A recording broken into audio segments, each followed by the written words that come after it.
آج کا جو ہمارا موضوع بحث ہوگا اور آج جس موضوع کے گرد ہماری گفتگو چلے گی وہ موضوع ہوگا تلاوت قرآن اور رمضان.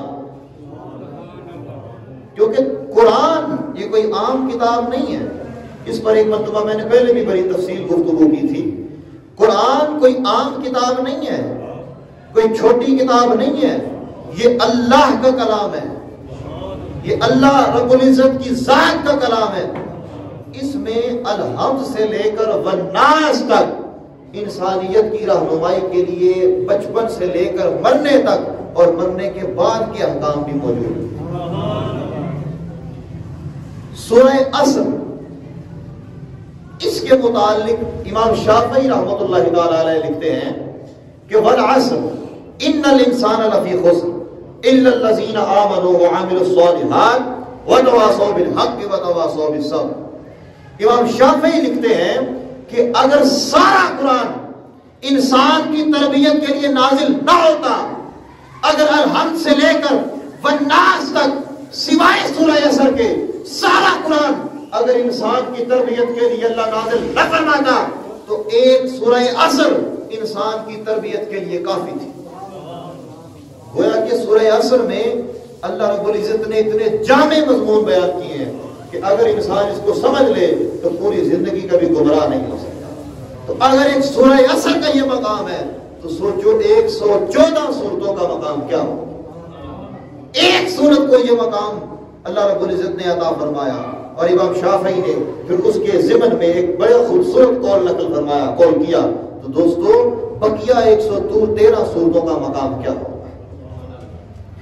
اصل مسئلہ یہ ہے، سنیے گا بڑی توجہ سے، اصل مسئلہ یہ ہے کہ ہم قرآن کریم فرقان حمید کو محض اس وقت استعمال کرتے ہیں، محض اس وقت اس کی تلاوت کرتے ہیں جس وقت ہم خود مصیبتوں میں گھر جاتے ہیں.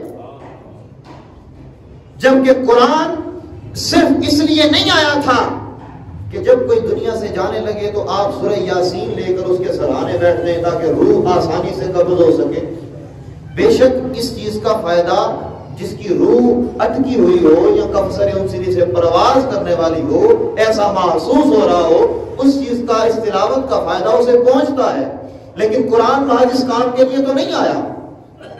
قرآن زندہ انسان کو مارنے کے لیے تو نہیں آیا.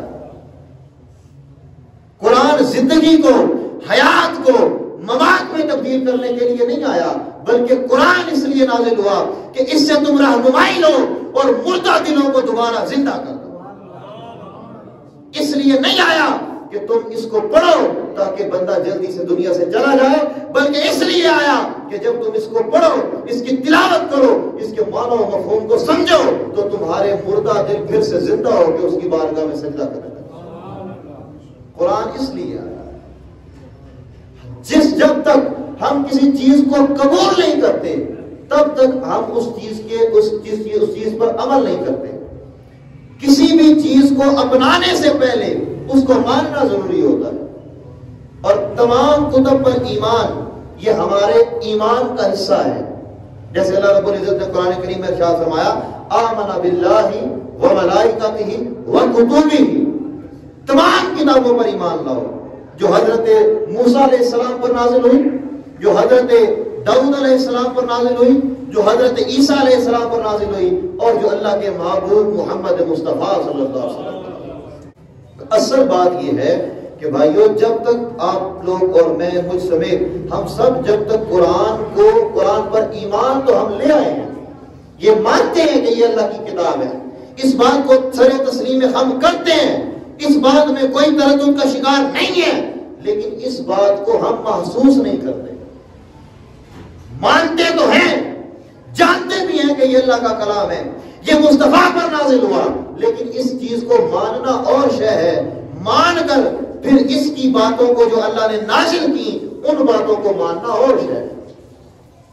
فقط اس کتاب کو مان لینا یہ ایمان تو ہے، لیکن اس کتاب کے اندر جو موجود ہے اس کو بھی ماننا ضروری ہے.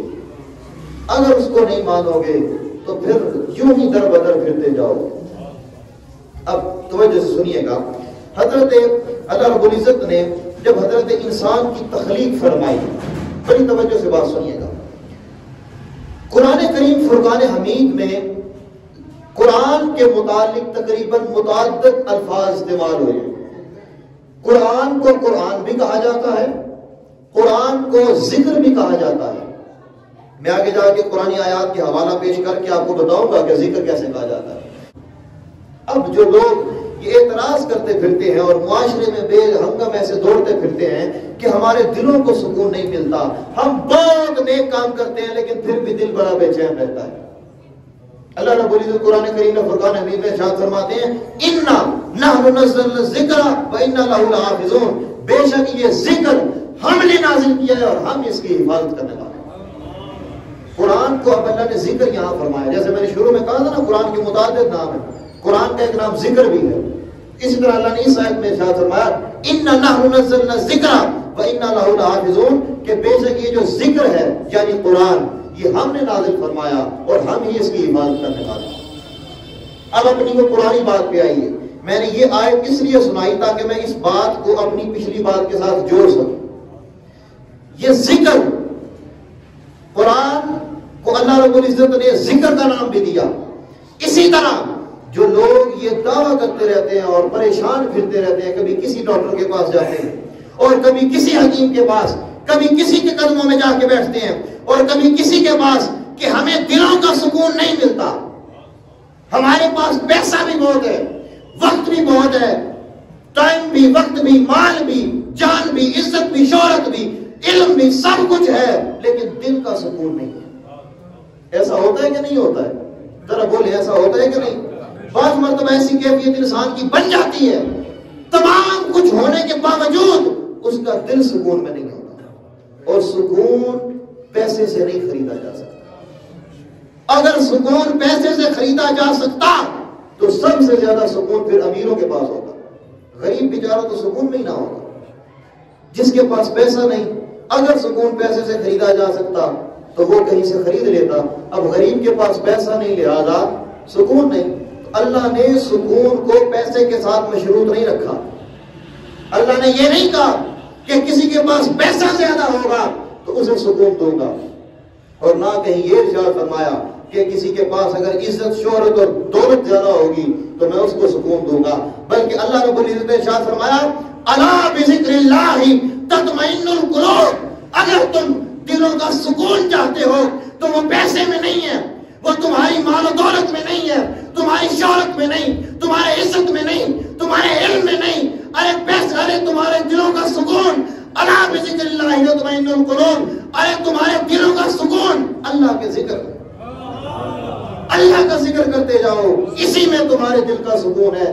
اب جو ہر جگہ سکون تلاش کرتا ہے اور کہیں سکون نہیں ملتا, اللہ نے اس کا حل قرآن میں دیا ہے. کاش کہ اس قرآن کو غور سے پڑھا ہوتا. اگر پڑھا ہوتا تو آج کوئی بھی بے سکون نہ ہوتا. گویا آج بے سکونی کی وجہ یہ ہے ہم اپنے اللہ کے نازل کردہ کتاب سے کٹ چکے, ہمارا اس سے رشتہ ٹوٹ چکا. اب جب رشتہ ٹوٹ گیا پھر سکون چلا گیا, اور جب سکون چلا گیا پھر ہم کبھی کسی کے پاس جاتے ہیں اور کبھی کسی کے پاس, کبھی کسی سے ہم سکون کی گولیاں لیتے پھرتے ہیں اور کبھی کسی حکیم اور فقیر کے پاس جاتے ہیں. اللہ نے تو خود قرآن میں اعلان فرما دیا کہ تمہیں کسی کے پاس جانے کی ضرورت نہیں. الا بذکر اللہ تطمئن القلوب, تمہارے دلوں کا سکون فقط میرے ذکر میں, صرف میرے ذکر کے ساتھ جڑ جاؤ, میرے قرآن کو تھام لو. واعتصموا بحبل اللہ, یہ اللہ کی رسی ہے, اس کو اگر تھام لو گے تو دنیا تمہیں سلام کرے گی, اور اگر اسے چھوڑ دو گے تو پھر حضرت عمر فاروق رضی اللہ تعالیٰ عنہ بیان کرتے ہیں, آپ فرماتے ہیں کہ اللہ رب العزت جب کسی قوم کو عروج دیتا ہے تو قرآن کو تھامنے کی وجہ سے عروج دیتا ہے, اور اگر کسی قوم کو ذلت اور رسوائی میں پھینکتا ہے تو صرف اس لیے پھینکتا ہے کہ انہوں نے قرآن کو اپنے ہاتھ سے چھوڑ دیا. اب پاکستان کے حالات دیکھ کے پریشان نہ ہو, صرف یہ دیکھ لیں کہ عمر فاروق جس کی 22 لاکھ مربع میل پر حکومت تھی وہ بیان کر رہا ہے اگر قرآن کو چھوڑ دو گے تو تمہاری داستان بھی نہ رہے گی داستان. اسلام اور مسلمان اور قرآن, اسلام اور مسلمان کا ایمان اور مسلمان کا ہتھیار ہے قرآن. یہ تمہیں دنیا اور آخرت میں سرخرو کرے گا۔ آگے چلیے دوستان گرامی قدر، یہ قرآن ہے، اس کی خوش الحانی کے ساتھ تلاوت کیا کریں۔ آگے ماہ رمضان المبارک آ رہا ہے، دلوں کا سکون اسی قرآن میں ہے۔ اب اس قرآن کی جب آپ خوش الحانی کے ساتھ تلاوت کریں گے تو لا محالہ آپ کے دل کو بھی سکون ملے گا، اور کوئی اگر اس قرات کو سنے گا، اس تلاوت کو سنے گا تو اسے بھی سکون ملے گا۔ سرکار دو عالم صلی اللہ علیہ وآلہ وبارک وسلم آپ کتنی قرآن سے محبت فرمایا کرتے تھے۔ سنیے، بڑی توجہ سے سنیے گا۔ قرآن تو آ گیا، لیکن قرآن سے ہم نے لیا کیا؟ ہماری کیا ذمہ داریاں تھیں؟ ہم نے کیا کرنا تھا اور کیا کر رہے ہیں؟ سرکار دو عالم صلی اللہ علیہ وآلہ وبارک وسلم، آپ کی ذات وہ ذات ہے کہ جب آپ پر قرآن کریم فرقان حمید کا وحی کا سلسلہ جاری تھا، تقریباً 23 سال کے عرصہ میں سرکار دو عالم صلی اللہ علیہ وآلہ وبارک وسلم پر قرآن کریم سارے کا ساتھ نازل ہو۔ جب وحی کا سلسلہ جاری تھا تو اب آپ کی ذات بابرکات جو بھی قرآن کی آیت نازل ہوتی اسے یاد فرما لیتے، اسے ذہن نشین فرما لیتے، اور پھر صحابہ کو کہہ کے اس کو لکھوا لیتے۔ جب صحابہ ان آیات مقدسہ کو لکھ لیتے، آپ پوری رات اللہ کی بارگاہ میں آیات کریمہ کی تلاوت کرتے، اتنی تلاوت کرتے کہ احادیث مبارکہ میں آتا ہے کہ سرکار جب کسی ایک آیت کو سوچتے اور اس میں غور و فکر کرتے تو جس طرح ہنڈیا کے ابلنے کی آواز آتی ہے، جب ہانڈی کوئی پکا رہا ہو، گھر میں مائیں بہنیں پکاتی ہیں تو ہنڈیا جب ابلتی ہے تو کیسی آواز آتی ہے؟ ایک عجیب سی آواز آتی ہے، ایسے گڑ گڑ قسم کی آواز آتی ہے۔ اور حدیث مبارکہ میں آتا ہے کہ جب سرکار دو عالم کسی قرآن کی آیت میں غور و فکر کرتے تو آپ کے سینہ مبارک سے ہنڈیا کے ابلنے کی آوازیں آتی۔ اس طرح اللہ رب العزت کی بارگاہ میں گریہ وزاری کرتے اور پوری رات کھپ کر اللہ رب العزت کی بارگاہ میں قیام فرماتے، اتنا قیام فرماتے کہ آپ کے پاؤں مبارک متورق ہو جاتے، سوج جاتے، اتنی قرآن سے محبت فرماتے۔ حضرت عبداللہ ابن مسعود رضی اللہ تعالیٰ عنہ کو سرکار دو عالم صلی اللہ علیہ وسلم حکم فرماتے کہ اے عبداللہ مجھے وہ قرآن سنا جو تجھے میں نے لکھوایا ہے، وہ قرآن کی آیات سنا جو میں تجھے لکھواتا ہوں، جو میرا اللہ مجھ پر وحی فرماتا ہے۔ حضرت عبداللہ ابن مسعود رضی اللہ تعالیٰ عنہ آپ سرکار کو وہ آیات مبارکہ سنا، سرکار محظوظ ہو گئے۔ اب سنیے، قرآن سننا یہ مصطفیٰ کی سنت ہے۔ سن لیجئے، یہ رمضان المبارک آ رہا ہے، آگے تراویح کے لیے حفاظ کرام بھی تشریف لائیں گے۔ قرآن سننا یہ مصطفیٰ کی سنت ہے، اور قرآن سنانا یہ صحابہ کرام کی سنت ہے۔ آپ پھر حضرت ابو موسیٰ اشعری رضی اللہ تعالیٰ عنہ آپ سے قرآن مبارک کی تلاوت سماعت فرمایا کرتے تھے، اور آپ کی آواز اتنی پرساز ہوتی کہ سرکار نے فرمایا اے ابو موسیٰ تجھے لحن داؤدی کا فیض ملا ہے، تجھے حضرت داؤد علیہ السلام کی آواز کا فیض ملا ہے۔ ارے حضرت داؤد علیہ السلام کون سی عظیم ہستی ہے۔ کشف المحجوب شریف میں داتا صاحب نے آپ کے متعلق لکھا، آپ لکھتے ہیں کہ حضرت داؤد علیہ السلام، بڑی توجہ سے سنیے گا، لحن داؤدی آپ کی اتنی خوبصورت آواز تھی کہ جب آپ اللہ کے کلام ظہور کی تلاوت کرتے تھے تو پانی چلتا ہوا رک جاتا تھا، چلتا پانی اپنی جگہ رک جاتا تھا، آسمان پہ اڑتے پرندے اپنی جگہ ساکت ہو کے زمین پہ گر جاتے اور ایک مہینے تک اٹھنے کی ہمت نہ ہوتی۔ وہ حضرت داؤد کی آواز اتنی چاشنی بھری آواز، اتنی پیاری آواز اور اتنی محبت بھری آواز، جب اللہ کی کوئی مخلوق سنتی تو اس کا دل وہی موم ہو جاتا۔ قرآن کی تلاوت آپ کے دلوں کے احوال کو بدل دیتی ہے، اور کیوں نہ ہو، یہ اللہ کا کلام ہے، کسی عام بندے کا کلام نہیں ہے۔ اب سنیے، حضرت داؤد علیہ السلام آپ کی ذات بابرکات، کشف المحجوب شریف میں یہ بات موجود ہے۔ داتا جوجویری نے بات یہ لکھی کہ جب حضرت داؤد علیہ السلام آپ کلام فرماتے، یعنی آپ زبور کی تلاوت فرماتے، تو چلتا ہوا پانی رک جاتا۔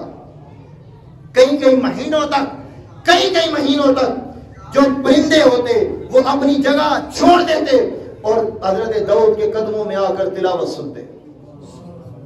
اب یہ منظر شیطان کو بڑا دکھ دیا۔ اس چیز میں شیطان نے کہا یہ کیا، حضرت داؤد کے پاس تو ہر کوئی آتا ہے لیکن میرے راستے پہ کوئی نہیں چل رہا.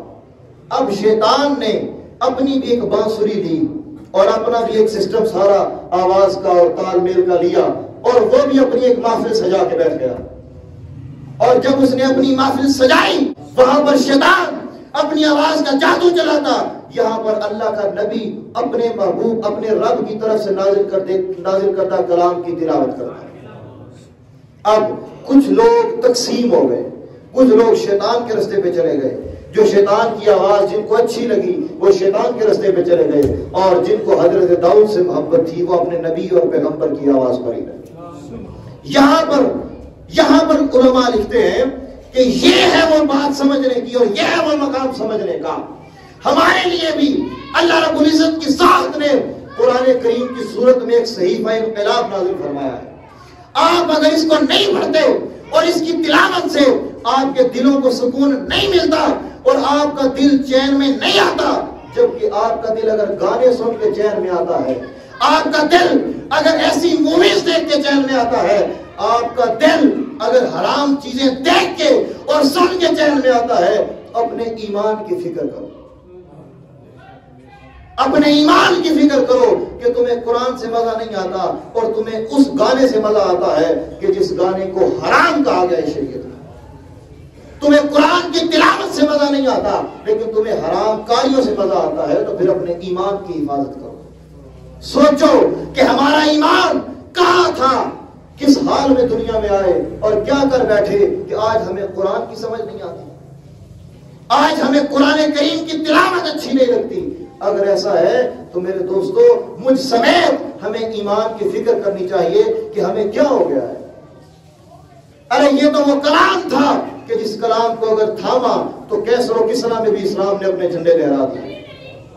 ارے یہ تو وہ قرآن تھا کہ جس کو مسلمانوں نے تھاما تو آدھی سے زیادہ دنیا پر ہم حکومت کر کے گئے. لیکن آج مسلمان در بدر ہو گئے، آج مسلمانوں کی ذات اور ان کی شناخت ختم ہوتی جا رہی ہے. اس کی وجہ کیا بنی کہ ہم نے قرآن کو اپنے دامن سے چھوڑ دیا، قرآن سے اپنے دامن کو چرا لیا اور قرآن سے خود کو دور کر دیا.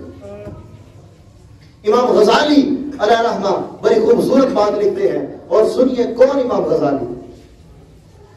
امام غزالی یہ وہ ہستی ہیں کہ آپ کے ایک استاد تھے، وہ رات گئے اپنے مدرسے میں آئے اور دیکھا کہ میں بچوں سے پوچھتا ہوں کہ تم کیا بننا چاہتے ہو، تمہاری خواہش کیا ہے، تم کرنا کیا چاہتے ہو. تو وہ مدرسے میں آئے، بچوں سے پوچھا بھائی تم کیا بننا چاہتے ہو. تو کسی نے کہا میں مفتی بننا چاہتا ہوں، میں فقیہ بننا چاہتا ہوں. کسی شخص نے کہا کہ میں مجتہد بننا چاہتا ہوں، میں اجتہاد کرنا چاہتا ہوں. کسی نے کہا میں حدیث کا استاد بننا چاہتا ہوں، میں ماہر صرف و نحو بننا چاہتا ہوں، میں بلاغت کے علوم پر حاوی ہونا چاہتا ہوں. حضرت امام غزالی کے استاد فرماتے ہیں کہ میں نے سوچا کہ اب میں مدرسہ بند کر دیتا ہوں، کیونکہ کوئی مفتی بننا چاہتا ہے، کوئی شیخ الحدیث بننا چاہتا ہے، کوئی مجتہد بننا چاہتا ہے، کوئی امام الصرف اور امام النحو بننا چاہتا ہے، کوئی علوم بلاغت پر حاوی ہونا چاہتا ہے. یہاں سے کوئی بھی مصطفیٰ کے دین کا نوکر نہیں ہونا چاہتا. سارے اپنی دکان چمکانے کے لیے بیٹھے ہیں. ارے کوئی بھی مصطفیٰ کے دین کے لیے نہیں بیٹھا، لہذا میں مدرسہ بند کر رہا ہوں. ایک بچہ کونے میں چراغ لے کے پڑھ رہا تھا، ایک بچہ چراغ لے کے اپنے مطالعہ میں مصروف تھا. سرکار حضرت امام غزالی کے استاد فرماتے ہیں سب سے پوچھ لیا، چلو اس سے بھی پوچھ لیتا ہوں یہ کیا بننا چاہتا ہے.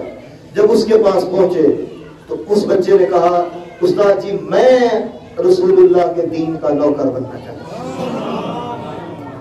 میں رسول اللہ کے دین کا نوکر بننا چاہتا ہوں. امام غزالی نے فرمایا پہلے تو کرنا تھا مدرسہ، امام غزالی کے استاد نے فرمایا پہلے تو کرنا تھا مدرسہ بند، کیونکہ اللہ اور اللہ کے رسول کے دین کا نوکر کوئی نہیں تھا. اب ایک مل گیا، اس ایک کے لیے مدرسہ چلتا ہے. اور تاریخ اس بچے کو امام غزالی کے نام سے یاد کرتی ہے کہ وہ جو بچہ تھا جس نے کہا کہ میں اللہ اور اس کے رسول کے دین کا نوکر بننا چاہتا ہوں، اس کو دنیا امام غزالی کے نام سے یاد کرتی ہے. وہ بندہ یہ بات لکھتا ہے. آپ بیان کرتے ہیں کہ بعض مرتبہ ایسا ہوتا ہے کہ آپ جب تلاوت کر رہے ہوتے ہیں، بڑی توجہ سے سنیے گا، یہ عام انسانوں کی نفسیات ہیں.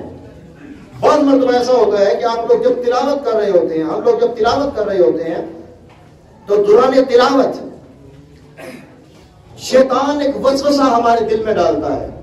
شیطان عام انسان کے دل میں یہ وسوسہ ڈالتا ہے کہ بھائی تیرا دل تو اللہ کی طرف ہے نہیں، تو لہذا قرآن پڑھنے کا کیا فائدہ. یہ خیال آتا ہے کہ نہیں آتا؟ بولے ذرا جن کے دلوں میں یہ خیال آتا ہے ہاتھ کھڑا کریں. آپ لوگ جب نماز پڑھتے ہیں یا کوئی نیک کام کرتے ہیں تو دل میں یہ خیال آتا ہے کہ دل تو ہے ہی نہیں اللہ کی طرف، دل تو کبھی دنیا کی طرف ہے، اپنے مال کی طرف ہے، اپنی اولاد کی طرف ہے. عید آ رہی ہے، عید کے پیسے کہاں سے آئیں گے، اس طرف ہے. رمضان آ رہا ہے، رمضان کا راشن کہاں سے آئے گا، اس طرف ہوتا ہے دل. تو دل تمہارا تو اللہ کی طرف ہے نہیں، تو نماز اور روزہ اور زکوٰۃ اور یہ عبادات اور قرآن پڑھنے کا کیا فائدہ. یہ خیال آتا ہے کہ نہیں آتا؟ سن لیجئے اس کا حل امام غزالی دے گئے.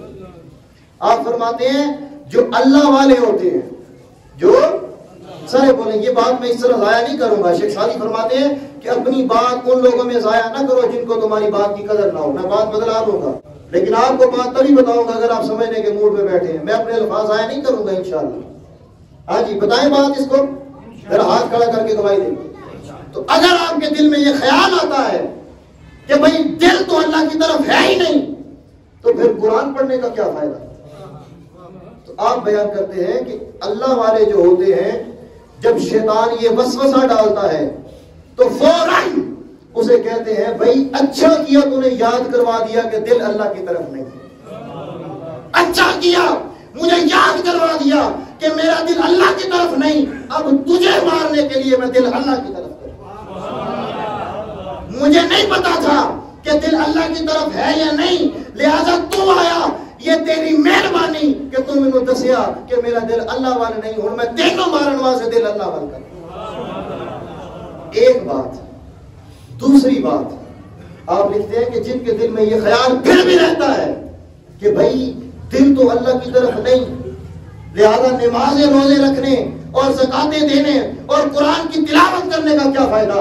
امام غزالی فرماتے ہیں جو پورے پکے ایمان والے نہیں ہوتے وہ اس کی بات میں آ جاتے ہیں اور کہتے ہیں ٹھیک ہے چھوڑو.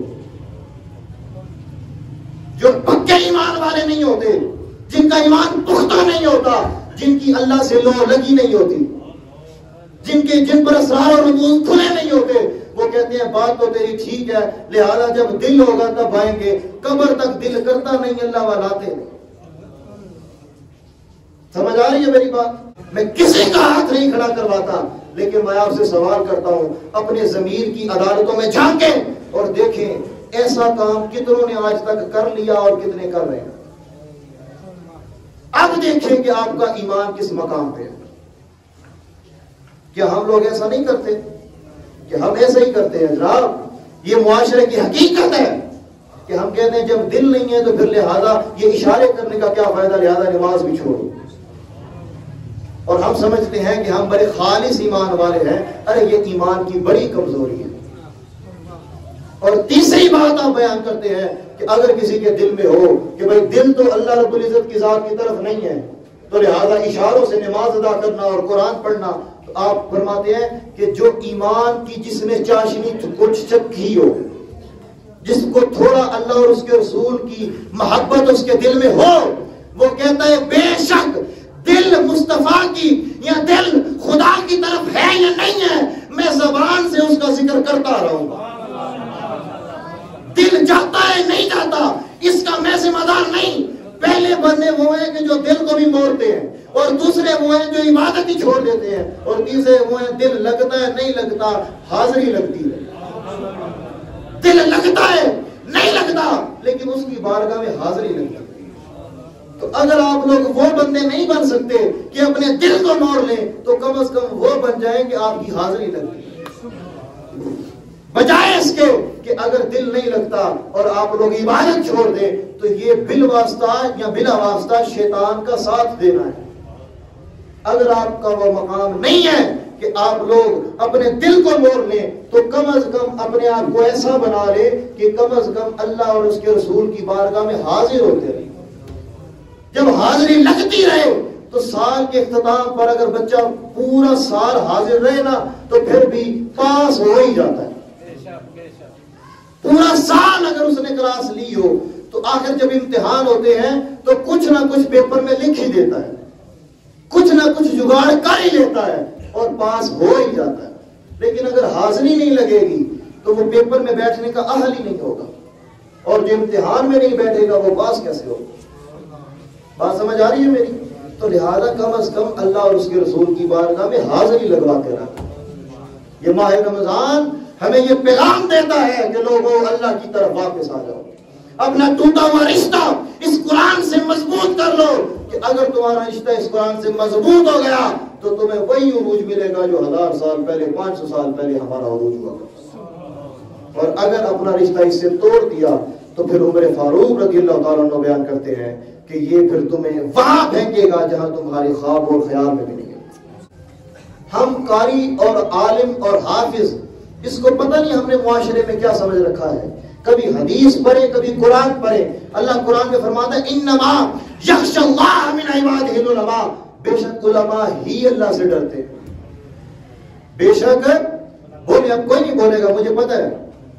انما یخشی اللہ من عبادہ العلماء، بے شک علماء ہی اللہ سے ڈرتے ہیں. اور ہم عالم کو کیا سمجھتے ہیں؟ لیکن ہو عالم ربانی، شریعت و طریقت کا پیکر ہو. قاری قرآن کی ہم عزت کرنا بھی بھول گئے. احادیث مبارکہ میں آتا ہے کہ جو حصول علم کے لیے خالصتاً رضا الہی کے لیے اپنے گھر سے نکلتا ہے تو فرشتے اس طالب علم کے قدموں کے نیچے اپنے پر بچھاتے ہیں. ہم نے نہ طالب علم کی قدر کی، نہ اپنے علامہ کی علماء کی قدر کی، نہ اپنے حفاظ کی قدر کی، نہ قرہ حضرات کی قدر کی. ہم نے نہ قاریوں کی قدر کی اور نہ قرآن کی قدر کی. جب قاری کی قدر کرو گے تو پھر تمہارے لیے بھی اللہ کوئی نہ کوئی وسیلے بنائے گا، تمہارے لیے بھی مالک رستہ کھولے گا. آخری بات، سرکار دو عالم صلی اللہ علیہ وآلہ وسلم ایک غزوہ سے تشریف لا رہے تھے. آپ نے صحابہ کرام سے فرمایا کہ کون ہے کہ جو میرے خیمہ کا پہرا دے گا؟ کون ہے جو میرے خیمہ کا پہرا دے گا؟ اس وقت دو صحابہ کرام نے سرکار دو عالم صلی اللہ علیہ وآلہ وسلم کی خدمت اقدس میں عرض کی، یا رسول اللہ ہم آپ کے خیمہ مبارک کا پہرا دینے کے لیے تیار ہیں. اب ذرا تصور کریں، ذرا خیال میں لائیں اور چشم تصور میں ملائیں کہ وہ خیمہ کہ جس کے اندر تمام جہانوں کا سردار آرام کر رہا ہے، تمام جہانوں کا سردار جس خیمہ اقدس کے اندر آرام فرما رہے ہیں، اس خیمے کے محافظوں کا مقام کیا؟ اس لیے صحابہ کرام پر بولنے سے پہلے ذرا سوچا کرو کہ تمہاری اوقات کیا ہے، تمہاری حیثیت کیا ہے اور یہ کون لوگ ہیں. تو آپ نے دو صحابہ کرام رضوان اللہ علیہ مجمعین آپ سرکار دو عالم صلی اللہ علیہ وسلم کے خیمہ اقدس کے باہر تشریف فرما ہو گیا. رات میں دونوں صحابہ نے اپنے درمیان ڈیوٹیاں بانٹ لی کہ بھائی آدھی رات کو تم ڈیوٹی دو گے اور آدھی رات کو میں ڈیوٹی دوں گا. اب ایک صحابی حضرت عمار بن یاسر رضی اللہ تعالیٰ عنہ آپ آرام فرمانے لگے اور غالباً حضرت عباد رضی اللہ تعالیٰ عنہ آپ پہرا دینے کے لیے تیار ہو گئے. حضرت عمار بن یاسر رضی اللہ تعالیٰ عنہ آپ آرام فرمانے لگے. دوسرے صحابی نے ساتھ ہی نماز کی نیت کر لی. جب نماز کی نیت کی تو ایک کافر آیا اور اس نے دیکھ لیا کہ مصطفیٰ صلی اللہ علیہ وسلم کے خیمہ اقدس کے باہر نگران اور محافظ کھڑے.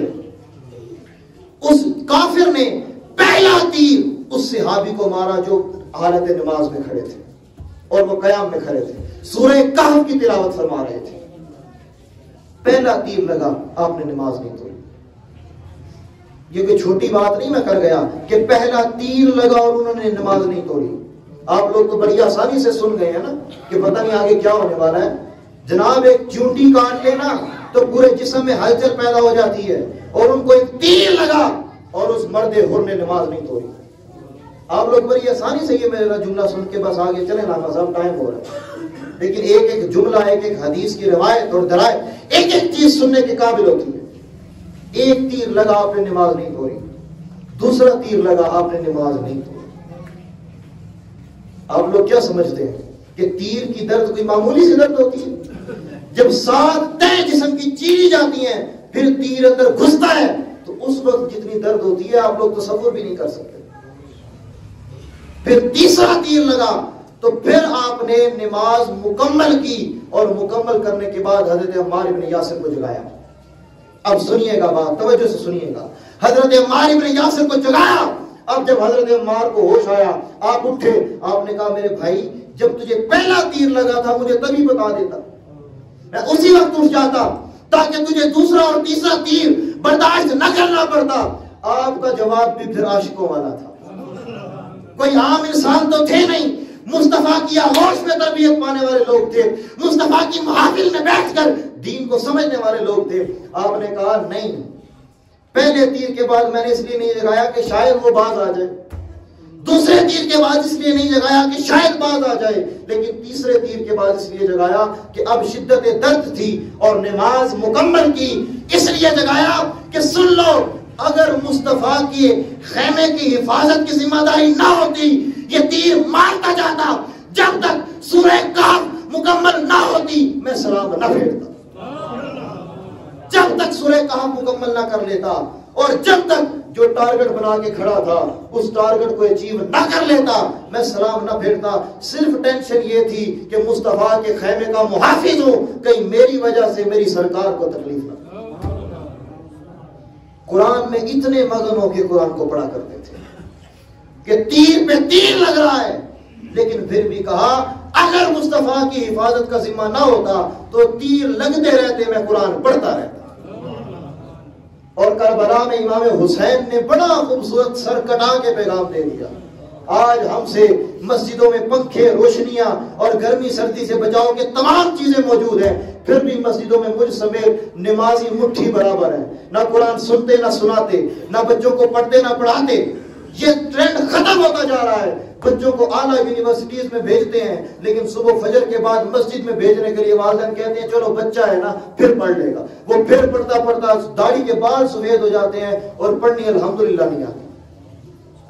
اس میں والدین کو پوچھا جائے گا کہ بھائی تمہیں اولاد کی نعمت سے میں نے مالا مال کیا تھا، نوازا تھا، تم نے اپنی اولاد کو میری بارگاہ میں کیوں نہیں لے کے آئے؟ باتیں تو بہت ہیں، وقت کے اختصار اور وقت کے اختتام کی طرف وجہ سے اپنی بات پر اسی پہ اپنی بات کے اکتفا کرتا ہوں کہ دوستو آگے ماہ رمضان آ رہا ہے. قرآن حضرات قاری صاحب ادھر تراویح کے لیے تشریف لائیں گے. اس مسجد میں آپ کے نماز تراویح کا بندوبست ہوگا انشاءاللہ. نماز تراویح اسی مسجد میں ادا ہوگی. کوشش کریں کہ نماز تراویح پڑھ کے جائیں، قرآن سن کے جائیں.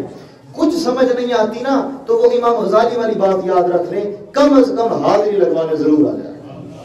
اللہ تعالی ہمیں قرآن کو سمجھ کے عمل پیرا ہو کے زندگی گزارنے کی توفیق عطا فرمائے. وآخر دعوانا الحمدللہ رب العالمین.